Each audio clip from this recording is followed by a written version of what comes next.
Cześć! Witam Was bardzo serdecznie w Kolumbii, w kraju, w którym jedyne ryzyko polega na tym, że będziesz chciał tutaj zostać na zawsze.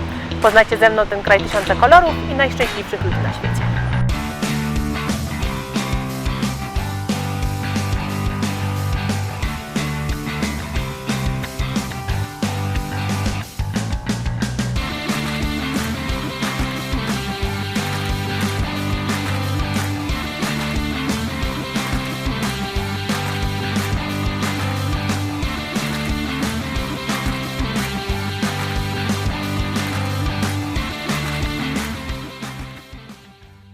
Bogota ma 8 milionów mieszkańców i ponad 1500 km².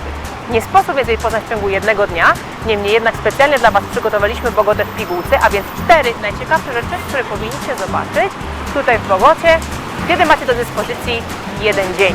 Mało tego, możecie te wszystkie rzeczy zobaczyć nawet idąc piechotą. Ponieważ najciekawsze smaczki Bogoty skondensowane są wokół centrum miasta, zapraszam Was na spacer. Pamiętajcie o ubraniu się na cebulkę, ponieważ pogoda w Bogocie może być bardzo kapryśna. Pamiętajcie o kremie z filtrem oraz, co wrażliście z nas, o nakryciu głowy. Po pierwsze, sugerujemy, abyście wdrapali się tutaj, czyli na wzgórze Monserrate, najsłynniejsze wzgórze Bogoty.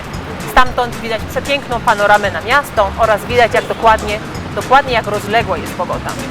Na Monserrate znajdziecie punkt widokowy, znajdziecie jarmark z kolorowymi rękodziełami kolumbijskimi, znajdziecie kościół ponad stuletni z czarną kolumbijską Madonną oraz drogę krzyżową, na którą zwłaszcza w okresie Wielkanocy przybywają dziesiątki tysięcy pielgrzymów. Monserrate jest zatem nie tylko kolumbijską turystyczną atrakcją, ale przede wszystkim miejscem kultu religijnych Kolumbijczyków. Na Monserrate możecie dostać się na 3 różne sposoby. Pierwszym z nich jest troszkę jak tak na Zakopane. Możecie dostać się gondolą, czyli wyciągiem, jak na Castro Riviera. Możecie wjechać kolejką, tak samo jak na Gogołówkę, a dla sportowców i najbardziej wytrwałych możecie wejść na pieszo. W okresie Wielkanocy całe rodziny drapują się stromym szlakiem na szczyt na msze, a najgorliwsi wierni robią to nawet na klęczkach. Na Monserrate istnieje cała historia cudów związanych z intencjami. Jeśli obierzecie intencję i wyjdziecie z nią przez 9 kolejnych niedziel na sam szczyt, macie gwarancję, że intencja się spełni.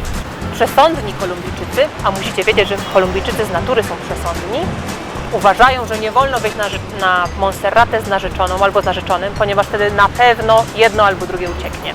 Decyzję pozostawiamy Wam, niemniej jednak gorąco namawiamy, abyście na Monserrate weszli. Dlaczego?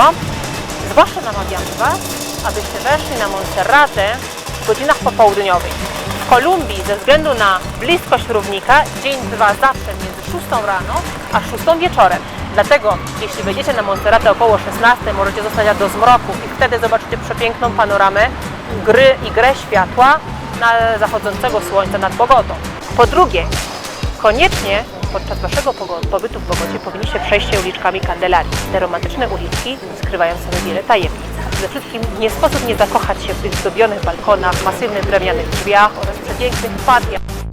Oraz niektóre z nich zbudowane zostały za techniką pajereque, czyli zbudowane z plastycznych konstrukcji używanych jeszcze przez Indian, a mianowicie zbudowanych z gliny i z drewna, odpornych na ruchy sejsmiczne, które tutaj w Kolumbii zdarzają się nierzadko.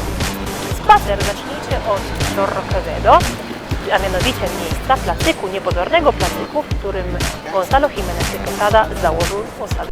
Candelaria skrywa również wiele tajemnic, a mianowicie na niektórych uliczkach możecie nawet czuć się obserwowani przez tajemnicze postaci spoglądające na Was z dachów. Są to słynne, niemal już oswojone przez mieszkańców duchy, które według legendy krążą po ulicach Candelarii od momentu, kiedy powstała Bogota, a mianowicie od 6 sierpnia 1538 roku. Jeśli chcecie zobaczyć więcej Candelarii, proponujemy Wam ciekawą rzecz, a mianowicie wypożyczyć rower i w ten sposób zwiedzić dużo więcej, objechać w krótkim czasie Candelarię, śmigając na jednośladzie. Idąc tu ulicą 11, czyli Calle 11, dojdziecie do Muzeum Fernando Botero, w którym ten najsłynniejszy malarz Kolumbii, słynny z nadawania obfitych kształtów wszystkim postaciom oraz przedmiotom, ufundował i podarował swoją prywatną kolekcję w zamian za to, że wejście dla zwiedzających zawsze będzie darmowe. Macie również po prawej stronie jedną z największych bibliotek w Kolumbii Luis Ángel Arango oraz Casa de Moneda, czyli Muzeum Numizmatyki. Dojdziecie również do miejsca, do Casa Cultural, czyli Domu Kulturalnego imienia Gabriela García Márqueza, kolumbijskiego pisarza oraz noblisty, któremu tą Casa Cultural ufundował pisarzowi Meksyk, w którym spędził on sporą część swojego życia. Dojdziecie również do La Puerta Falsa, czyli najstarszej restauracji w Bogocie, która słynie z 200-letniej tradycji przygotowywania typowo bogotańskich przysmaków. A nazwa La Puerta Falsa, czyli fałszywe drzwi, bierze się od tego, że była ona tuż naprzeciwko bocznych drzwi od katedry Bogoty, przez które parafianie po mszy przechodzili, aby posilić się po modlitwach. Idąc dalej w dół ulicą 11, Calle Once, i przechodząc obok naszych fałszywych drzwi La Puerta Falsa, obok naszej restauracji, dochodzimy do placu Szymona Bolívara. Place Szymona Bolívara właściwie są we wszystkich większych miastach Kolumbii i Bogota nie jest wyjątkiem. Tutaj widzimy ogromny plac, na którym znajdują się najważniejsze budynki całego miasta, a mianowicie ratusz, parlament oraz na tyłach Casa Nariño, czyli pałac prezydencki, Colegio San Bartolomé, czyli kolegio, szkoła, która szczyci się, że aż 28 jej absolwentów zostało późniejszymi prezydentami Republiki Kolumbii, katedra w stylu neoklasycznym, która została zbudowana na początku XIX wieku, oraz Sąd Najwyższy, jak również emblematyczna casa z pięknym balkonem, Casa del Florero, w którym zaczęła się rewolucja Kolumbijczyków, aby wyzwolić Kolumbię spod korony hiszpańskiej.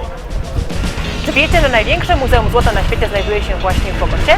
Zawiera ono 34 000 eksponatów. Prekolumbijskie złoto to właściwie stop złota o nazwie tumbaga, czyli stop złota oraz miedzi w różnych proporcjach. Samo złoto jest zbyt miękkie, wobec czego potrzebuje domieszek innych metali.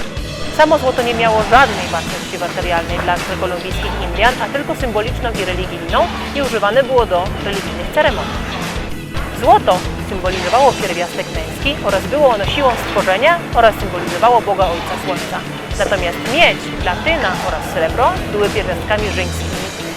Najstarszym eksponatem to poporo z kultury prekolumbijskiej Indian Quimbaya.